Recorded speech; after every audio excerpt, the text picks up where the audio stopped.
தமிழக சட்டசபையில் 2026-27 நிதியாண்டுக்கான பொது பட்ஜெட்டை தமிழக நிதியமைச்சர் மரிய வில்சன் இன்று தாக்கல் செய்தார்.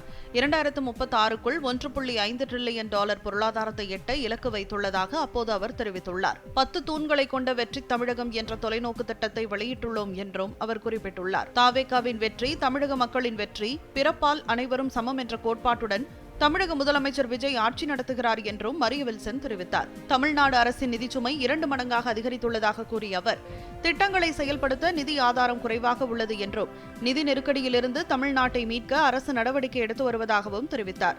தாய்மாமன் தங்க மோதிர திட்டம் செப்டம்பர் 15ஆம் தேதி தொடங்கப்பட உள்ளதாக கூறிய நிதியமைச்சர், இதற்காக $560 கோடி நிதி ஒதுக்கீடு செய்யப்பட்டுள்ளது என்றார். நீட் தேர்வை முழுமையாக ரத்து செய்ய மத்திய அரசை வலியுறுத்துவோம் என்று நிதியமைச்சர் மரிய வில்சன் தெரிவித்துள்ளார். தமிழ்நாடு அரசின் நிதிநிலை அறிக்கையை தாக்கல் செய்து பேசிய அவர், ITI பயிலும் மாணவர்களுக்கு AI திறன் பயிற்சி வழங்கப்படும் என்றார். AI பாடத்திட்டம் உருவாக்க சிறப்பு நிபுணர்கள் குழு உருவாக்கப்படும் என்றும், $90 கோடி 5 தொழிற்பயிற்சி நிலையங்கள் அமைக்கப்படும் என்றும் அறிவித்தார். பொறியியல் கல்லூரிகள், பாலிடெக்னிக் கல்லூரிகள் மற்றும் தொழிற்பயிற்சி நிலையங்களில் பயிலும் 5 லட்சம் இளைஞர்களுக்கு செயற்கை நுண்ணறிவு திறன் பயிற்சி அளிக்கப்படும் என்றும் அமைச்சர் கூறினார். மாநிலத்தில் 25,000 வாகன மெக்கானிக்குகளை உருவாக்க $3 கோடி பயிற்சி திட்டம் செயல்படுத்தப்படும் என மரிய வில்சன் கூறியுள்ளார். இவர்களுக்கு பேட்டரி பராமரிப்பு, மின்சார வாகன பராமரிப்பு பயிற்சி வழங்கப்படும் எனவும் அவர் அறிவித்துள்ளார். $10 கோடி ஆரம்ப மூலதனத்துடன் தமிழ்நாடு மாணவர் தங்கும் விடுதி மற்றும் உட்கட்டமைப்பு நிறுவனம் எனப்படும் சிறப்பு நோக்கு நிறுவனம் அமைக்கப்படும் என்ற நிதியமைச்சர், $10 கோடி செலவில் மாணவர் தங்கும் விடுதி மற்றும் உட்கட்டமைப்பு கழகம் அமைக்கப்படும் என்றார். 3,734 அரசு பள்ளிகளை மேம்படுத்த $2,132 கோடி ஒதுக்கீடு செய்யப்பட்டுள்ளதாக கூறிய அமைச்சர் மரிய வில்சன், 5,32,000 அரசு பள்ளி மாணவர்களுக்கு நவீன சைக்கிள் வழங்கப்படும் என்று தெரிவித்தார். கல்லூரி மாணவர்களுக்கு மடிக்கணினி வழங்கும் திட்டம் வெற்றி மடிக்கணினி திட்டம் என பெயர் மாற்றப்பட்டுள்ளதாக கூறிய அமைச்சர், கல்லூரி மாணவர்களுக்கு $2,000 கோடி மதிப்பில் வெற்றி மடிக்கணினி திட்டம் அமல்படுத்தப்படும் என்றார். 300 மாணவர் சேர்க்கையுடன் மதுரையில் சிறப்பு அரசு சட்டக் கல்லூரி அமைக்கப்படும் என்ற அமைச்சர், உயர்கல்வித்துறைக்கு $8,393 கோடி ஒதுக்கீடு செய்யப்பட்டுள்ளதாக கூறியுள்ளார். ஹமாஸ் முழுமையாக ஆயுதங்களை கைவிடும் வரை காசா மீதான தனது நிலைப்பாட்டில் இருந்து இஸ்ரேல் பின்வாங்காது என்று இஸ்ரேலிய பிரதமர் பெஞ்சமின் நெதன்யாகு தெரிவித்துள்ளார். மேலும் அமெரிக்க அதிபர் டிரம்ப் சமீபத்தில் அறிவித்த ஒப்பந்தத்திற்கும் அவர் எதிர்ப்பு தெரிவித்துள்ளார்.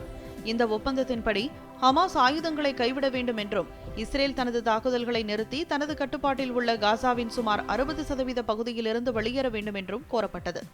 இந்நிலையில் ஆயுத குறைப்புக்கு அதிக முக்கியத்துவம் அளிக்கப்பட வேண்டும் என்ற தனது நிலைப்பாட்டை மீண்டும் நெதன்யாகு வலியுறுத்தினார்.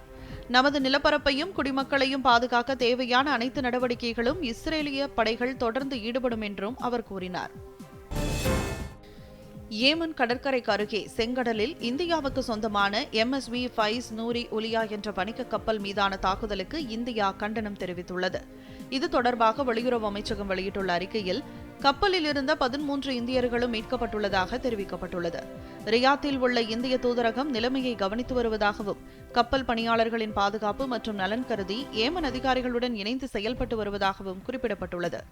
வணிக கப்பல்களை குறிவைக்கும் நடவடிக்கைகள் முடிவுக்கு வர வேண்டும் என்றும், சர்வதேச நீர்வழிகள் வழியாக தடையற்ற மற்றும் சுதந்திரமான வர்த்தக போக்குவரத்தை விரைவில் மீண்டும் உறுதி செய்யப்பட வேண்டும் என்றும் வெளியுறவு அமைச்சகம் வலியுறுத்தியுள்ளது. பாதுகாப்புத் துறையை வலுப்படுத்த வேண்டியதன் அவசியத்தை ஜப்பான் அரசு வலியுறுத்தியுள்ளது. யுக்ரைன் மற்றும் மேற்காசிய போரில் பயன்படுத்தப்பட்ட செயற்கை நுண்ணறிவு மற்றும் ட்ரோன்கள் போன்ற புதிய போர் முறைகளுக்கேற்ப தன்னை மாற்றிக்கொள்ளும் நடவடிக்கையாக இது அமைந்துள்ளது. சமீபத்திய ஆண்டுகளில் ஜப்பான் தனது ராணுவ வலிமையையும் அதற்கான செலவினங்களையும் அதிகரித்துள்ளது. அதோடு சீனாவின் ராணுவ நடவடிக்கைகளுக்கு எதிராக நீண்ட தூரம் பாய்ந்து சென்று தாக்கும் ஏவுகணைகளை படையில் சேர்க்க தொடங்கியுள்ளது.